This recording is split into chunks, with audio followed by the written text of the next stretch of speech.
Na programação do Aurora Online, eu tenho o prazer e a satisfação de receber o Dr. Léo Peruso Júnior, que vai nos falar um pouco sobre a Capela San Giuseppe, este livro da história da imigração italiana em União da Serra. Nós já comentamos, doutor, em outra oportunidade, justamente sobre o lançamento, mas a gente quer saber também um pouco da sua trajetória de vida e da viagem que fez ao Timor-Leste. Primeiramente, o nosso muito obrigado por aceitar o convite de estar aqui, de Curitiba a Guaporé e região, em especial União da Serra. Muito obrigado. Bom dia, Eduardo. Bom dia. Boa tarde aos ouvintes. Obrigado pelo convite em poder estar presente aqui com vocês. E é uma alegria poder, enfim, sempre retornar a Guaporé, aqui à região, e encontrar os amigos, os familiares. Enfim, é um prazer bastante grande. Nos conte um pouco dessa tua trajetória de vida. Bom, eu nasci aqui nessa Capela São Giuseppe, Capela Groteira, que é próxima aqui de Guaporé, 13 quilômetros. Estudei o ensino fundamental aqui em União da Serra, depois fiz o ensino médio aqui no Colégio Bandeirante, em Guaporé. Depois eu acabei indo para Curitiba fazer o curso de filosofia. Quando eu estava passando pela formação do seminário, acabei saindo durante a filosofia. Acabei a graduação em filosofia, depois fiz um mestrado lá na PUC do Paraná. Depois eu comecei o doutorado e finalizei na Federal de Santa Catarina. E depois comecei a dar aulas na PUC, lá de Curitiba, e na sequência mais duas universidades, uma que se chama FAI Centro Universitário, a outra Faculdade Vicentina de Filosofia.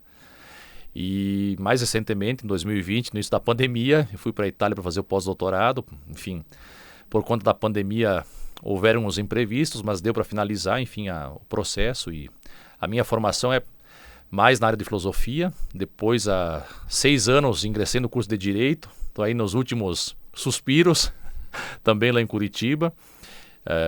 Então a minha vida, enfim, é uma vida acadêmica, enfim, ligada mais ao ensino, à pesquisa. Trabalho hoje no mestrado e doutorado em filosofia lá na PUC do Paraná. E, enfim, eu moro lá, tenho família lá, mas os meus familiares todos moram aqui na região de Guaporé, União da Serra. Sempre teve o interesse para o estudo? Assim, sempre tive um interesse, assim, também, acho que um pouco também de facilidade, assim, por conta talvez das leituras, ou do incentivo mesmo na escola. Então, sempre gostei bastante, gostei sempre muito de história. História, eu recordo quando eu estava no ensino médio, a professora Veridiana, vocês conhecem aqui, foi talvez uma grande incentivadora dessa parte de resgate histórico. Então, acho que muita coisa do que aparece aqui foi por conta daquilo que há 25 anos atrás a gente fez aqui nos anos iniciais, né? Então acho que devo também muito ao incentivo dos professores que eu tive, tanto no ensino fundamental quanto no ensino médio, quando passei por aqui. Porque vindo do interior, geralmente as famílias faziam com que os filhos trabalhassem. E o cansaço, às vezes, a pessoa perde o interesse de sentar, ler um livro, ou até próprio fazer as lições de casa, né, doutor?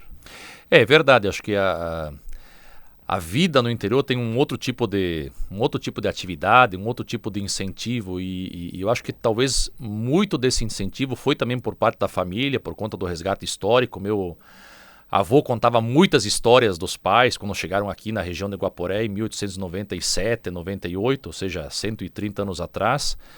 E acho que a escola também tem um papel fundamental, né? Acho que a escola é talvez hoje a que tem a grande possibilidade de fazer uma transformação na vida das pessoas. Acho que se a gente está vendo hoje um nível de violência muito alto, talvez a única que ainda pode fazer alguma coisa seja a escola. Então as escolas, eu acho que especialmente nos lugares pequenos, elas têm um papel positivo muito grande, né? de auxiliar, de incentivar os estudantes para que eles projetem um futuro. Pelo menos assim que criem algum tipo de sonho em relação àquilo que eles podem fazer no futuro. Eu, sem dúvida, se cheguei até aqui, não que isso seja um mérito, mas isso se deve muito aos bons professores e professoras que eu tive na escola, enfim, nas séries iniciais, né? Destacando um pouco sobre este livro, nós já conversamos por telefone, mas agora vendo pessoalmente, Capela San Giuseppe, contando um pouco da história da imigração italiana em União da Serra. Como é que decidiu descrevê-lo, porque não é um simples resgate de um grande lugar, né? É uma comunidade de União da Serra.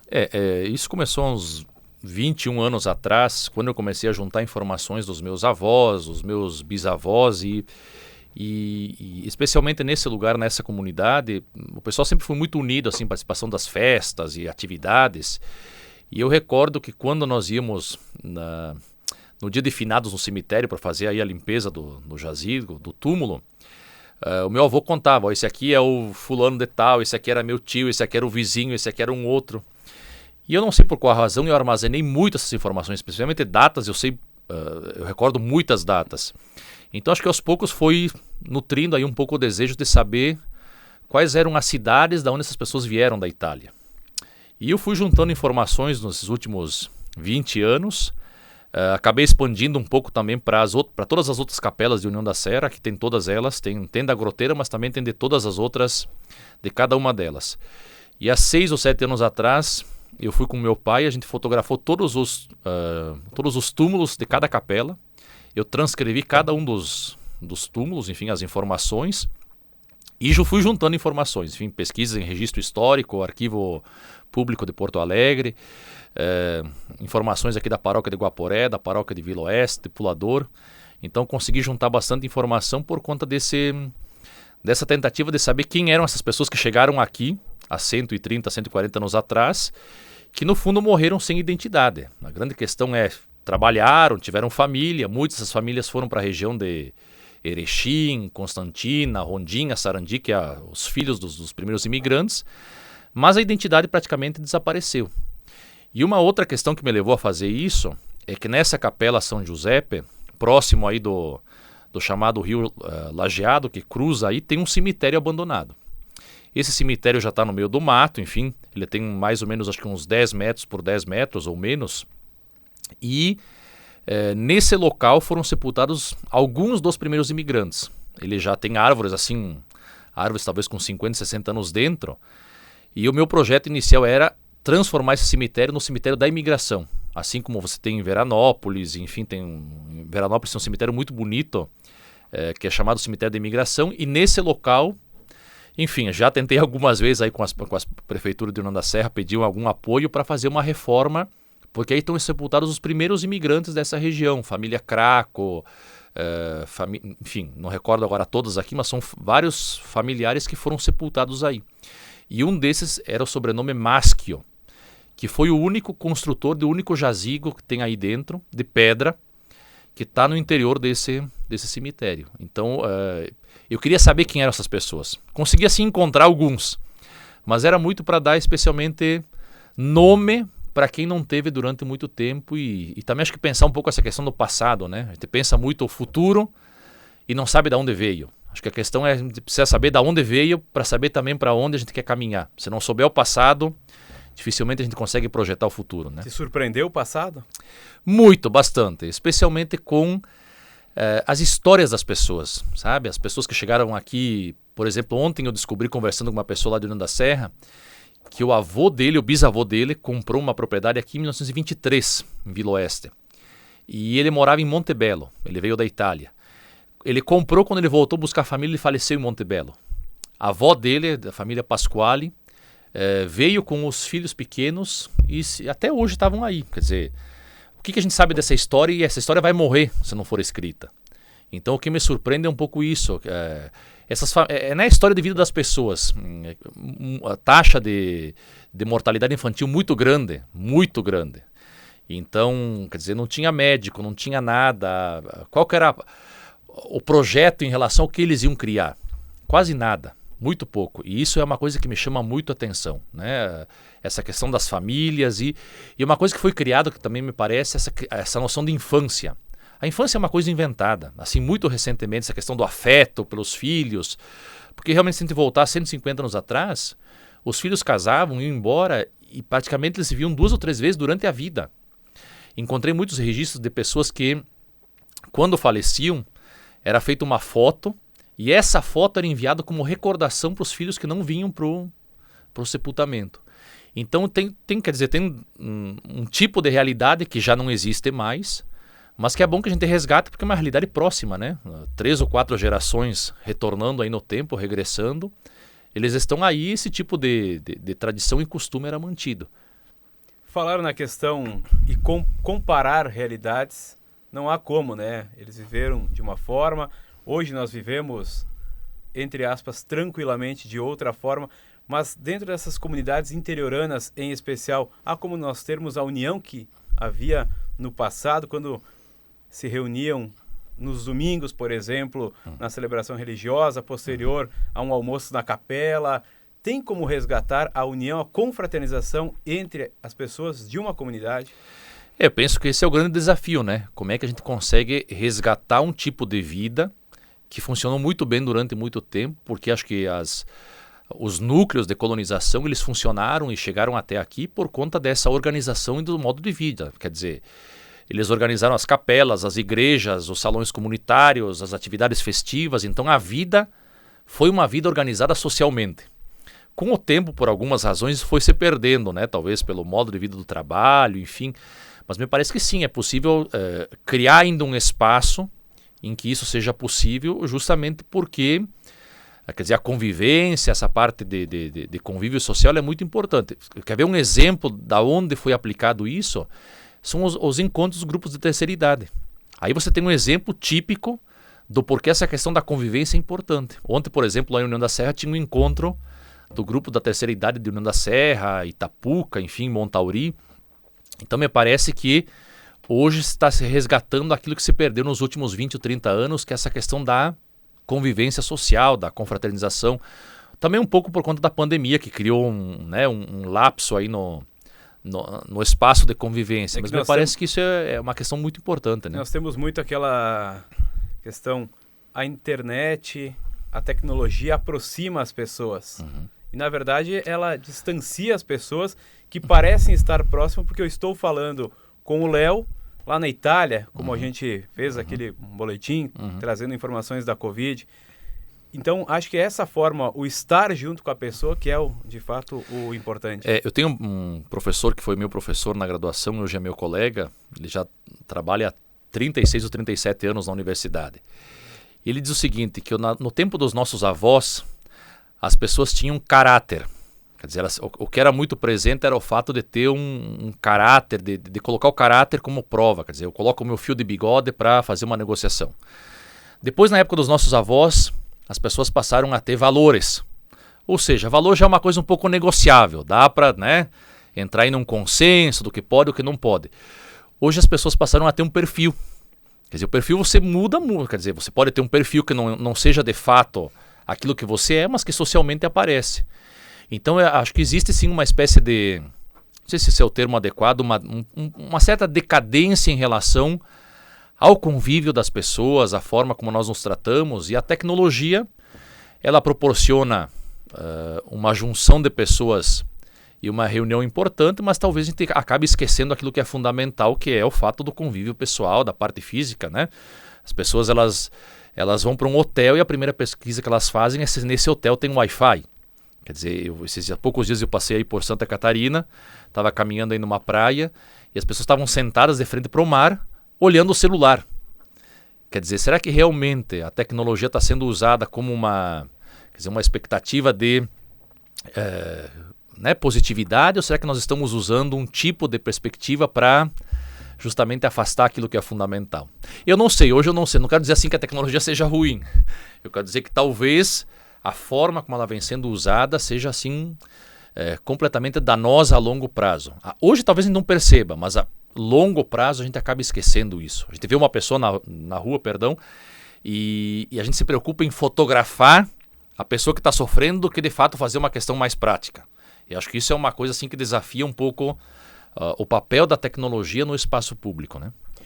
Para nós, antes de mudarmos o assunto, como adquirir e encontrar o livro contando a história dessa e outras capelas de União da Serra? Bom, o livro está disponível nas principais plataformas, enfim, digitais. Quem digitar no Google aí, Capela São Giuseppe, Groteira, vai encontrar fácil. Está disponível na própria editora que faz a comercialização, se chama Editora CRV. E acho que a questão importante do livro, assim, que talvez não seja só o livro, é que o livro, por conta do projeto que eu tinha em mente, a venda dele, a comercialização, ou seja, o lucro que for da venda feita pela editora, ele vai ser destinado, essa é o projeto inicial, para a Liga de Combate ao Câncer aqui de Guaporé, que tem uma professora que assim me marcou muito e acho que ela é alguém muito militante nisso, que é a professora Luli Marca, que todos vocês conhecem, e também lá para o Santuário Nossa Senhora da Juventude, que está sendo construído lá em União da Serra. Então eu espero que aquilo que sejam as vendas dos livros seja destinado futuramente para esses 2 locais. Também uma forma de incentivar essa coisa pública que aos poucos foi se perdendo. Algum outro em mente? Contando a história da nossa região, você tem algum projeto? Sim. Esse já está na fase da revisão, já fiz uma revisão inicial, a próxima segunda edição vai ter pelo menos mais 120 páginas de outras famílias, então já tenho aí já está em andamento. E o que eu quero fazer, talvez daqui a 2 ou 3 anos, seja um livro contando um pouco os primeiros batizados e nascimentos de Guaporé, nos primeiros 25 anos de Guaporé. Então isso é o que já está assim, caminhando, talvez acho que 10% já começou e penso em dar continuidade a esse projeto. Léo, mudando um pouco de assunto e entrando numa questão bem interessante, que a gente acompanhou as suas imagens, os seus relatos, no Timor-Leste, que é um país, geograficamente nós posicionando ele aqui de forma bem bruta, em cima da Austrália, né? Fica aí nessa região asiática que é extremamente pobre e com uma população, acho que com mais de 50% de analfabetos. Até estou desta forma caracterizado pelo presente que ganhei e agradeço. Como é que você foi parar no Timor-Leste? Bom, o Timor é um projeto que a universidade, na verdade a CNBB criou um projeto há 7 anos atrás, 8 anos atrás, para formação em nível de pós-graduação no Timor-Leste. Então ela enviou 2 professores em 2016 ou 2017, e a partir daí, desse contato inicial da CNBB, que é a Conferência Nacional dos Bispos do Brasil, com a PUC resolveu seguir esse projeto e passou a oferecer cursos de formação para os estudantes de graduação e pós-graduação do Timor. Nesse ano eu fui com um colega, que foi meu orientador, foi meu orientador no mestrado, esse que tem 36 ou 37 anos de atividade. E nós, enfim, fizemos uma série de atividades por conta desse projeto entre a PUC e a Universidade Nacional do Timor-Leste, que fica em Dili, que é a capital. Então a ideia inicial era fazer aulas para a graduação e depois também 3 ou 4 seminários junto com o SFIT, que é o Instituto Dom Jaime Goulart, que é também mantido pela igreja, na pós-graduação. Fizemos lá 2 conferências, uma no Museu da Resistência, que é o museu em Dili, e também a primeira defesa de um doutor em filosofia no Timor-Leste. Então aproveitamos a nossa ida, ele foi um estudante que ficou no Brasil há algum tempo, retornou, e por conta da nossa visita àquela universidade, nós fizemos a defesa na universidade com 2 membros aqui do Brasil participando de forma por videoconferência. Então o projeto inicial foi que a universidade mantém esse canal de formação, enfim, em nível acadêmico com aquela universidade. Muita pobreza, é diferente a pobreza encontrada lá do que nós vivenciamos. Aqui eu não falo na nossa região, porque aqui acredito que todo mundo se ajuda. Quando há uma necessidade, o poder público consegue intervir, empresários, as pessoas se mobilizam para uma cesta básica, para, enfim, roupas, agasalhos e tudo mais. A pobreza lá é extrema. Sim. O Timor-Leste ele tem 15 mil quilômetros quadrados, ele é 20 vezes menor que o Rio Grande do Sul, então dá para ter uma ideia assim do tamanho. Talvez a extensão à ilha, metade é do Timor-Leste, que criou independência em 2002, e metade, a parte oeste, a parte leste, perdão, é a parte que pertence à Indonésia, até hoje. Então ali tem essa divisão. Na verdade o Timor significa, Timor é a palavra no tétano que significa leste, é como se tivesse Timor-Leste, leste, ficou aí dúbia a palavra quando foi colocado o nome do país. Mas o nível assim de pobreza é um nível assim absurdamente elevado. E é uma pobreza assim econômica, uma pobreza, vamos pensar assim, em nível educacional, cultural, embora eles tenham assim essa questão cultural muito forte. Eles falam quase 40 línguas nessa ilha. Só para ter uma ideia, nós visitamos uma cidadezinha no interior chamada Ratulia. Os pais desse professor moravam mais no topo da montanha e a mãe morava mais próximo do rio abaixo, talvez 10 quilômetros de diferença.